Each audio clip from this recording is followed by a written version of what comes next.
In this video, I'm going to show you 15 mistakes that most beginners do when they pick up a kettlebell. Maybe you're not a beginner anymore, but you still do these mistakes. So let me fix them. I'm going to show you exactly what to do and how to do it. But before we get started, I have a gift for you. 30 days filled with kettlebell workouts for free. Check the first link in the description. Grüezi miteinander, Gregory von Lebe here. Let's jump right into these 15 mistakes. Number one is taking your gym mentality or your gym philosophy into your kettlebell journey. You see, most people think that training or exercising is this. I'm doing a biceps curl right now, and there's nothing wrong with a biceps curl. But what you are training in this regard is you're isolating to a certain extent your arm because you're only training your biceps right now. Yet the power of the kettlebell is in full body exercises. So for example, when they clean and press, we oftentimes get the question, hey Gregory, this exercise, clean and press, what body parts does this train? And most of the time, if you treat the kettlebell properly, it trains your full body. So instead of thinking in this typical traditional gym paradigm where I do 12 machines to train my full body, I can start thinking into compound exercises where the full body gets a workout with only one exercise. Mistake number two is failing to understand the hinge. The hinge is a crucial movement pattern that you need to know in order to train with kettlebells. The hinge looks like this. I'm pushing my hips back, upper body comes forward. Now I have a straight spine, and then I come back up. Boom. Now many people are not able to contract and work with their hip muscles. They don't have the connection. So the brain is working and they're like, okay, I don't really know how to really trigger these muscles in my hips. And oftentimes this comes from the fact that people are still in the gym sitting on machines and doing stuff, and they're not used or they don't know how to trigger important movement patterns that are important to move your body properly and to train properly with the kettlebell. Mistake number three is probably not for beginners. Many advanced kettlebell folks need to hear this, and that is failing to do proper body weight exercises for your chest during your kettlebell regime or journey. Now, this is something that kettlebell enthusiasts, including myself, probably don't really like to hear, and that is your chest development is not really focused on when you train with kettlebells. Now, of course, if I do presses and if I do stuff overhead, my chest has to do some work as well. But I never work in this plane of motion where my chest has to do exercises or movement patterns like this. So if you have a proper home gym where you have a bench where you can do barbell bench press or dumbbell bench press, then you are solid. Yet many people don't have this. They just have a kettlebell. So here's the remedy. Do push-ups. Go down in the shoulder with stance in the sprawl position, chest up, shoulders back. Now you come down into the bottom position and bring your elbows a little bit closer to your body, and then you come back up. And make sure that you always have your tension in the legs as well as a straight spine. And if this is too tough for you, you go down on your knees to take some weight off your body weight, and you keep doing this awesome exercise that has been around for ages and is still one of the best exercises that you can do for your chest. Mistake number four is a typical beginner's mistake, and that is rounding the back in the deadlift. A kettlebell deadlift looks like this: shoulder width stance over the kettlebell, hips back, hinging. Now I grab the weight and I stand back up. And what beginners do wrong is they fail to keep the spine straight, and then this is what happens. They start bending their spine and round their lower back. And you have to push those hips out, chest up, and then keep working, especially when you have heavier weights. And what this boils down to is understanding that your brain has to make these connections first with these muscle groups. And that's why it is important, like I mentioned before, to learn a proper hinge. Mistake number five is tied together with the deadlift and with the hinge, and that is maneuvering the kettlebell with proper skill. Beginners often make the mistake that they are switching from training mode into normal mode. And normal mode looks like this. They grab the kettlebell, pick it up, then they start walking. Okay, let's now do some deadlifts. Okay, let's do deadlifts. So if the kettlebell is outside my center of mass, like here for example, I just go down, use my hips, bend the knees a little bit, and pick it up. If it's right here, I drop it like this. I maybe have to do a single leg deadlift to grab the weight, I just always want to use my legs. Bonus tip, this is especially important when you put the kettlebell in the trunk of your car. Mistake number 6 is misunderstanding your center of mass. Your center of mass sits approximately here in the middle of your body or alongside the middle of your feet. And we have just learned that I want to maneuver the kettlebell with proper tension and with my strongest muscles. And this includes understanding your center of mass. Your center of mass is right here. So if I do deadlifts, for example, I want to stay inside my center of mass. If I do ballistic exercises, I start outside my center of mass because I need momentum. Bonus tip when it comes to understanding your center of mass is, especially in the snatch, when the kettlebell's overhead. Now, instead of just dropping it like a bag of rice, where boom, the kettlebell starts ripping me apart, is I want to drop it, stay close to my body, close to my center of mass, and lean back a little bit.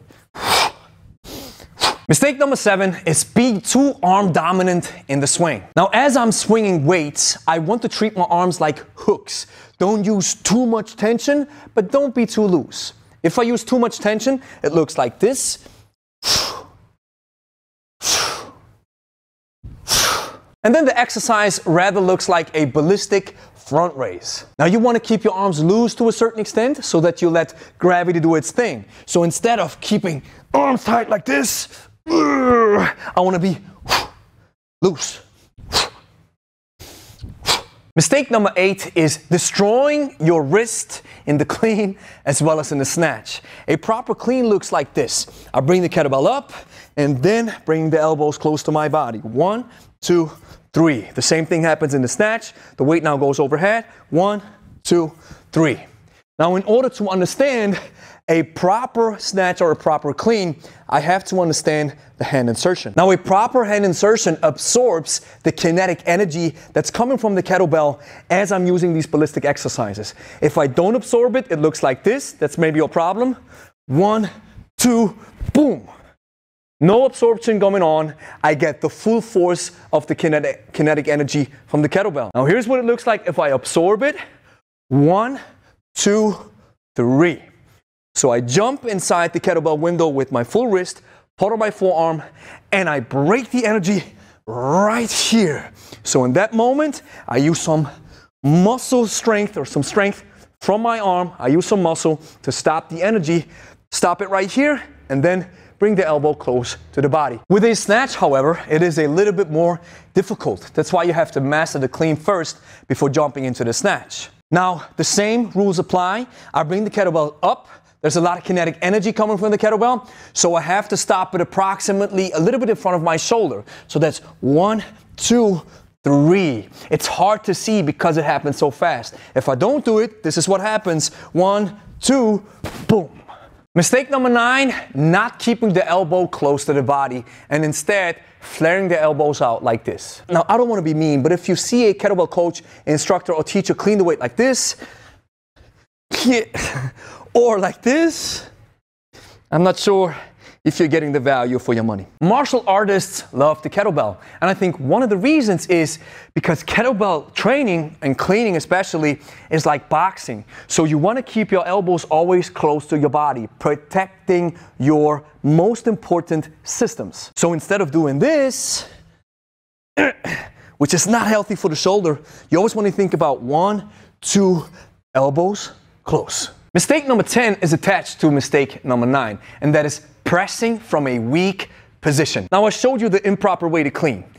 That's an improper way as well as this. Now, pressing from a strong position means that you want to place your arm in this already vertical line so that you can press the weight straight overhead. If you don't have the elbow close to your body, if you have it away or you have it in a strange position, you have a weak position to press. This means your press will be awful.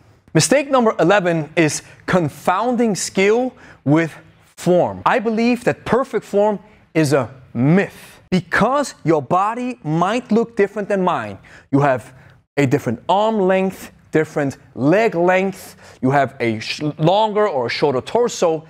This means that your swing, your clean, your press, your jerk might look different than mine, but we still can apply the same amount and precision of skill and still look a little bit different. And it's not just attached to anthropometrics, it's also attached to different styles. For example, you could clean the weight up and then stand in a straight line and then press the weight up. That's one thing. But you can also use a hollow or erect position where you are dropping the elbow into your iliac crest of your hip, and now I stand in that position to have it rest on my hip and then maybe do a jerk or whatever have you. So stop thinking for a second that there's any truth or validity behind the statement that you always want to work for perfect form. Instead, what you want to do is focus on a perfected skill. And as a side note, your skill might always take collateral damage if intensity of the workout or the training is high. Just make sure that it's still a good lift. Now, mistake number 12 is turning the palm forward in the top fixation overhead. I know there's a lot of coaches who think that's the proper way to do it. I don't think it is, and let me tell you why. There is an important concept that we call stacked on all joints. So as soon as I clean the weight overhead or snatch it or whatever have you, I want to make sure that the biggest part of the weight, because we have this weight displacement going on because of the nature of the kettlebell, that I want to have it alongside my joints. Now, with this position where my thumb is pointing slightly backwards, the chunk of the weight is now sitting on my bones and is stacked on all joints. On my wrist, elbow, shoulder, hip, and knee, as well as foot. If I turn the palm like this forward to you, I already feel that this is a little bit tricky for my shoulder. It doesn't feel very proper. I'm switching the weight displacement or the chunk of the weight now on my muscles. Now I feel that my triceps has to do a lot of work. And now add to this, if you don't have a proper hand insertion, if I grab it like this with a limp wrist, I am destroying my arms. Mistake number 13 is improper breathing patterns, and I want to give you a bird's eye perspective on our breathing patterns. I believe there are three. Number one is natural. That's the way that you normally breathe when you pick up a weight for the first time and you're not used to proper breathing. A lot of people, a lot of beginners train like this when they start for the first time. They clean, mouth shut, and all of a sudden the oxygen jet becomes too big and then they're like Breathing pattern number two is the one that I use the most often, and I call it hyperrhythmic breathing. And that is working with the rhythm of the exercise and using a forceful exhalation. So it looks like this and sounds like this.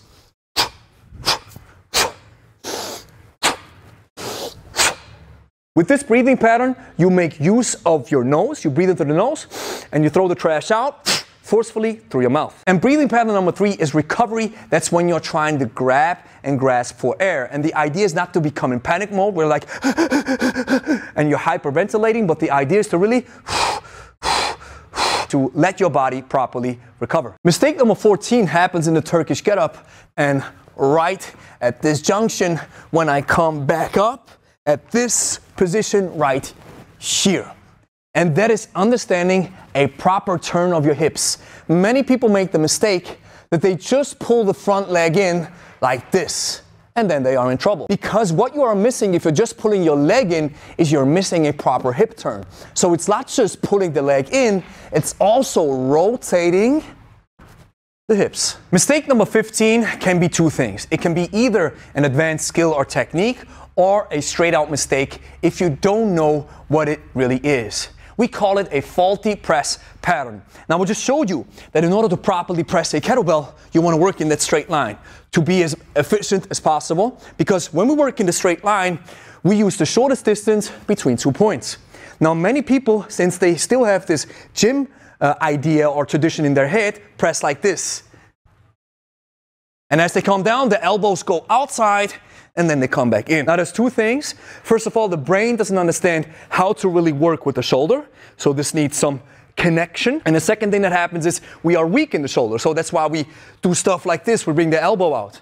But if I bring the elbow out, I'm pressing up the heavy part of the bell instead of the handle up so that the heavy part can follow. And as a bonus tip, even if you're doing a side press or an arm press or whatever you want to call it, you still want to press the handle up first. Bonus mistake is your back posture and the goblet squat. Now when we do a goblet squat, we engage into a front squat pattern. This means knees out, chest up, and you want to keep your back as vertical as possible. Now if you don't have the proper hip structure that you cannot change, maybe the goblet squat is not the best thing for you to do. However, if you have the proper hip structure, you need some strength in order to be able to have this vertical upper back or upper body. Now, it is important, if you're getting weak in this position, this means that your back or your weakest link in the chain is not strong enough. So keep working on it until you're able to have this vertical upper body position. And as a small side note, your weakest link in the chain is most of the time your lower back, so give it some time to develop properly. And a final bonus tip again happens in the Turkish getup at this junction as we go down from this position. Beginners or many people drop down like a bag of rice. Ew, bang. The idea is that you want to distribute the weight on your foot that has contact with the ground as well as with your elbow. Now I press the elbow down, I press the foot down, now I tense my abdominals and then come down slowly. Now here's the next thing that you have to do. Like the video, consider subscribing and share with a friend. And then, once you've taken care of all these mistakes, do a workout. I got one right here. It's a tough one, it's advanced, give it a shot and enjoy. It's a beast, really. I told you this, right? Yeah, it's a beast. So go do it right